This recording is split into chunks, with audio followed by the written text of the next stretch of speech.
Life as a Mormon is interesting, especially if you've stopped going and you look back and think that was all a bit weird. And all of a sudden the church is gone and we realise we don't actually know anything. We don't even know if there's God anymore. We don't know anything. Just outside Alloa. Is that too thick? No, that'll do. That's fine, yeah. Polly and Michael's business is doing well. They're also making food deliveries with produce from the farm shop. This week marks a year since Polly and Michael started working together side by side. How did you meet?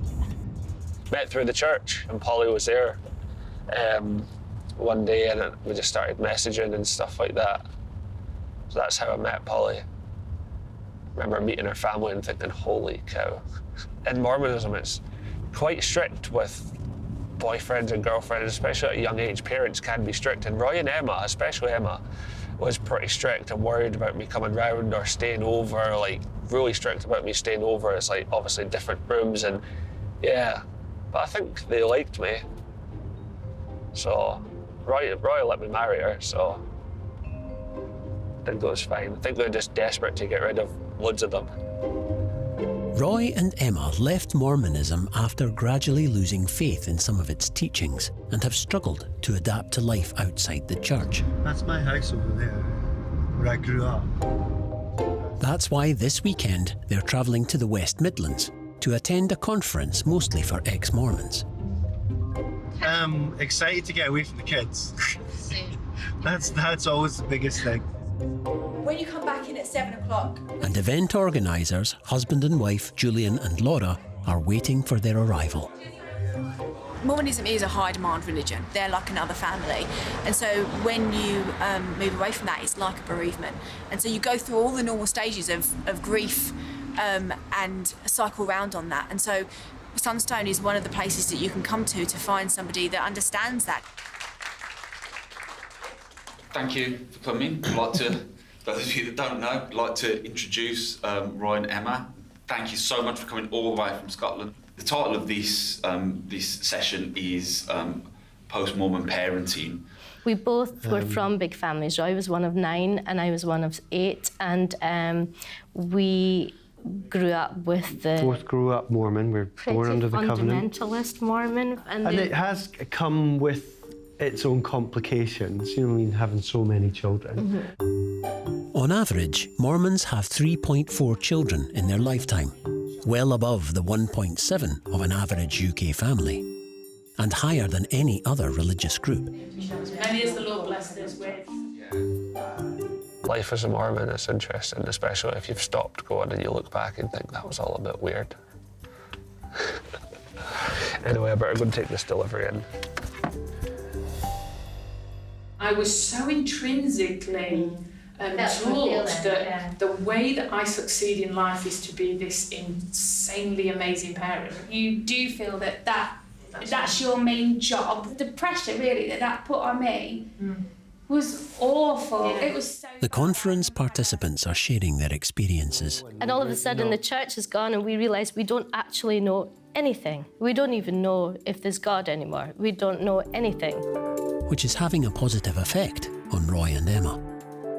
Just being able to talk and then listening to other people, it's great to be able to have that, find a community that understands what you're going through. I'm all about, well, what can we learn from the people who've left? Unpacking Mormonism has been really healthy for us and for our family. I think that the more that we can open our eyes to the real world and not be afraid of the real world, I'm kind of open to anything now.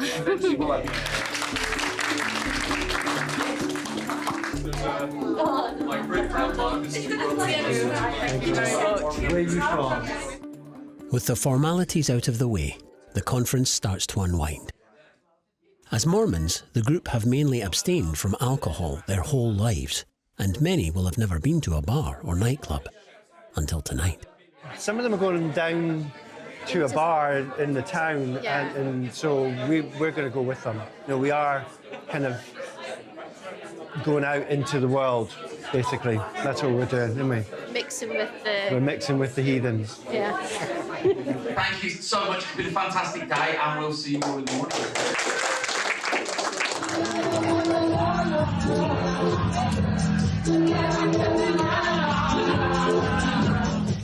and Emma have a long way to go on their journey away from the church, but a trip to the pub is a good start.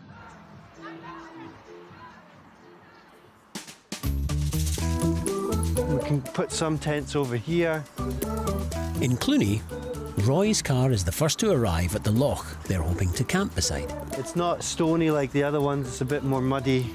And he's managed to find the perfect spot that can accommodate the whole Han clan. We found somewhere to camp, I think. Hopefully that'll be okay. And there's a police car down the road, but I'm hoping he's just wanting the toilet. So we're not going to get in trouble for parking here. Please open it. With only a small, full car park to park in legally, Roy and the family need to get everything unloaded fast before the parking police swoop in. You give me a hand unloading. Just do it like a chain. Along with the 13 members of the Han family, there will also be 2 partners joining them, including family friend Kevin, who's taking charge of the unpacking, while Roy sweet-talks the parking attendants. Yeah, I'm just waiting for a spot to open there. Somebody wait to move. Emma and the others manage to find a parking space down the road, so decide to set up camp and start relaxing. Hi. Not parking yet, but we've got good chats with the policemen. Roy, on the other hand, is far from relaxed. You keep an eye out. Somebody leaves there or somebody leaves there. We want those spots, okay? Just trying to find a parking spot is going to kill me. Does it have to have a P? Yeah. Yes. Yeah.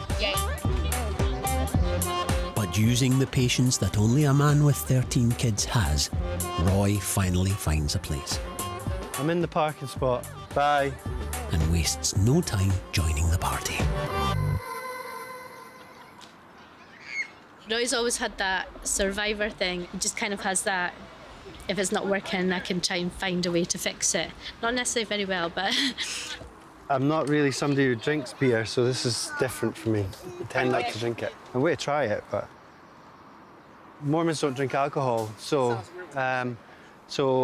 just with us kind of leaving the Mormon faith in the last few years, we should just start thinking, well, why shouldn't I? 48 or 49. And I drank my first beer. Roy's taking small steps in his life outside the church. But for Emma, it's been a much bigger change. It's been about family for so long and about children, and it's hard to kind of think, what do you really want?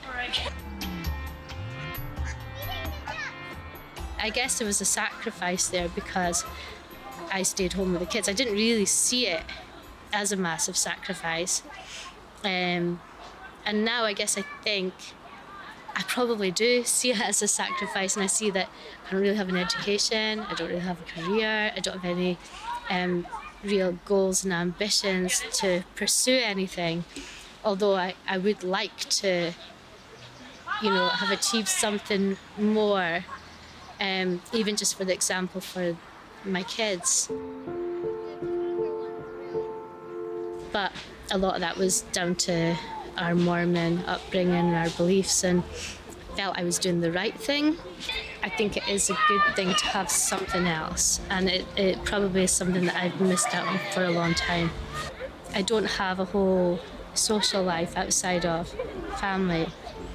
I don't know if I really need it or want it, but yeah, I'm kind of in the evolving.